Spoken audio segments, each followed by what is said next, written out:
სახელითა მამისათა და ძისათა და სულისა წმინდისათა. ყველას გილოცავთ, მეგობრებო, ყაზანის ყოვლა და წმინდა ღვთისმშობლის ხატის დღესასწაულს. ყოვლა წმინდა ღვთისმშობლის ყაზანის ხატის ისტორია. რუსების მიერ ყაზანის დაპყრობასთან ერთად და უფრო ადრეც აქ პირველი ქრისტიანული ოჯახები დასახლდნენ. მაგრამ კეთილმა თესლმა მაშინვე როდი გამოიღო ნაყოფი. ბევრი სისხლი დაიღვარა, ბევრი შრომა და ლოცვა დასჭირდა იმას, რომ ყაზანის პირველ განმანათლებლებს ქვეყანა უწმუნოებისგან განეწმინდა და ღვთაებრივი ნაყოფი მოეწიათ. სულითა და სიტყვით ძლიერი ხალხის უკმარისობის გამო მაჰმადიანობასთან შედარებით ქრისტიანობა სუსტი იყო. აუცილებელი გახდა ღვთის შეწევნა და უფალმა, რომელიც ყოველთვის ეხმარება თავის რჩეულებს, ყოლად წმინდა ღვთისმშობლის სასწაულთმოქმედი ხატის საშუალებით დიდი მადლი გარდამოავლინა. 1579 წელს ყაზანი დააზარალა ხანძარმა, რომელიც 28 ნოემბერს წმინდა ნიკოლოზ სტუდიელის ეკლესიის სიახლოვეს დაიწყო. ქალაქის კრემლის მიმდებარე ნაწილი და შემოგარენი ადგილები მოიცვა. კრემლს მოედოდა მისი ნახევარი ფერფლად აქცია. ამ ხანძარში ქრისტიანებზე მოწენული ღვთის რისხვა დაინახეს და ქრისტეს რწმენა, ამბობს მემატიანე, წყევლისა და შეურაცხყოფის საგანი გახდა. ქრისტიანებმა შეინანეს და სანაცვლოდ მათ უფალმა თავისი კაცთმოყვარება აჩვენა.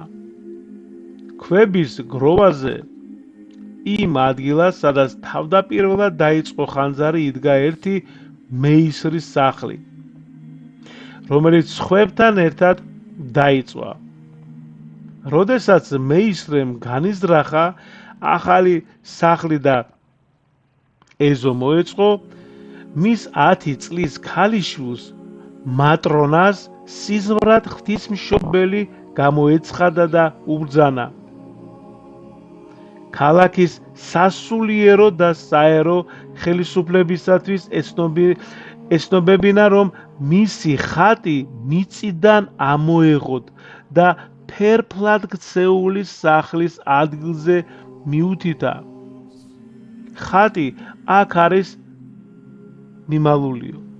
გოგონამ თავდაპირველად ხილვის შესახებ არავის უთხრა. შემდეგ კი დედას გაუმხილა, მაგრამ მან ყურადღება არ მიაქცია ბავშვის ნაამბობს. მესამე ხილვის შემდეგ მატრონა ცრემლებით ეუბნებოდა დედას. მე სიზმარში ღვთისმშობლის ხატი ვიხილე. მისი სახიდან პირდაპირ ჩემსკენ საშინელი ცეცხლი მოდიოდა. თითქოს ჩემი დაწვა სურდა და მომესმა ხმა. თუ ჩემს სიტყვებს არ გადასცემ, მე სხვა ადგილას გამოჩნდები, ხოლო შენ დაიღუპები. დედამ ამჯერად მიიღო ბავშვის თხოვნა, მასთან ერთად ვოევოდასთან და მთავარეპისკოპოს იერემიასთან მივიდა და გოგონას გამოცხადების შესახებ აამბობინა. მაგრამ ბავშვისა არავის ჯეროდა. სახლში დაბრუნების შემდეგ 8 ივლისს დღის 12 საათზე დედამ შვილის მიერ მინიშნებულ ადგილზე თვითონ დაიწყო მიწის გათხრა. მალე მას სხვებიც შეუერთდნენ. ადგილი მთლიანად დაათვალიერეს და ვერაფერი იპოვეს. მაშინ მატრონა თვითონ შეუდგა საქმეს. იმ ადგილას, სადაც მათ სახლში ღუმელი იყო, მიწა გათხარა და მალე საუნჯეს მიაგდო. გამოჩნდა ყოლად წმინდა ღვთისმშობლის ხატი, რომელიც ალუბლისფერი შალის ზედა სამოსის სახელოებში იყო შეხვეული. მაგრამ ისეთი ნათელი სრულიად ცინცხალი თითქოს ახლახანს დაუწერიათო.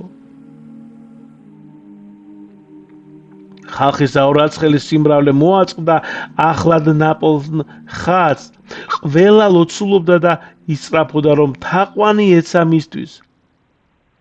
ამ საოცრების შესახებ მთავარეპისკოპოსს და ქალაქის ხელმძღვანელობას აცნობეს. მთავარეპისკოპოსმა გამოჩინებული ხატის მიმართულებით ლიტანია აღასრულა და ის დიდი პატივით გადააბრძანა შორიახოს მდებარე წმინდა ნიკოლოზ ტულელის ეკლესიაში, რომელშიც იმჟამად მომავალი პატრიარქი მღვდელი გერმოგენი მსახურობდა. აქ ხატის წინაშე პარაკლისი აღასრულეს, რის შედეგადაც ის საზეიმოდ წააბრძანეს ხარების ტაძარში. მან გზაშივე მოიმოქმედა პირველი სასწაული, განკურნა ვინმე ისები, რომელიც 3 წლის მანძილზე მხედველობას იყო მოკლებული, ხოლო ტაძარში მეორე ბრმამ ნიკიტამ მიიღო კურნება. როგორც შემდეგ გაირკვა, ეს ხატი იყო წმინდა ლუკა მახარებლის მიერ დაწერილი ღვთისმშობლის გამოსახულების ასლი. ის იმპერატორ თეოდოსის მეუღლემ დედოფალმა ევდოკიამ იერუსალიმიდან კონსტანტინოპოლში გაუგზავნა დედოფალ პულხერიას, მან კი კონსტანტინოპოლის ვლაქერნის ტაძარში მოათავსა. აღსანიშნავია, რომ ვლაქერნის ხატსაც ოდიგიტრია ეწოდება. რადგან დედა ღვთისას სიზმრად 2 ბრმას გამოეცხადა და აჩვენა გზა ვლაქერნის ტაძრისკენ, სადაც მათ წმინდა ხატის წინაშე მხედველობა დაუბრუნდათ. შემდგომშიც ყაზანის ხატის მიერ ყველაზე ხშირად ბრმები განიკურნებოდნენ. მთავარეპისკოპოსმა და ქალაქის ხელმძღვანელობამ მისი ასლი გამოჩინების ისტორიასა და სასწაულების აღწერილობასთან ერთად 1569 წელს მეფე იოანე ვასილიძე მეოთხეს გაუგზავნეს, რომელმაც გამოჩინების ადგილას ამ ხატის სახელობის ტაძრის აგება და 40 მონაზვნისთვის დედათა მონასტრის დაარსება ბრძანა. 1954 წელს მეფე თეოდორე იოანეს ძის ბრძანებით აღიმართა ღვთისმშობლის მიძინების დიდი ქვის ეკლესია, რომელიც 1595 წელს მიტროპოლიტმა გერმოგენმა აკურთხა. მეგობრებო, 200 წლის შემდეგ გერმოგენის დროს აგებული ტაძარი უკიდურესად დაძველდა, ამიტომ იმპერატრიცამ, ესე იგი ეკატერინე მეორე ახალი ტაძრის გეგმა შეადგინა და საამისოდ 25,000 რუბლი გაიღო. ყაზანის ხატის გამოჩინების დღესასწაულია, მეგობრებო, დღეს და ყველას კიდევ ერთხელ გილოცავთ და ფარავდეთ მისი მადლი და დაგიცვათ. გაიხარეთ, დიდი მადლობა.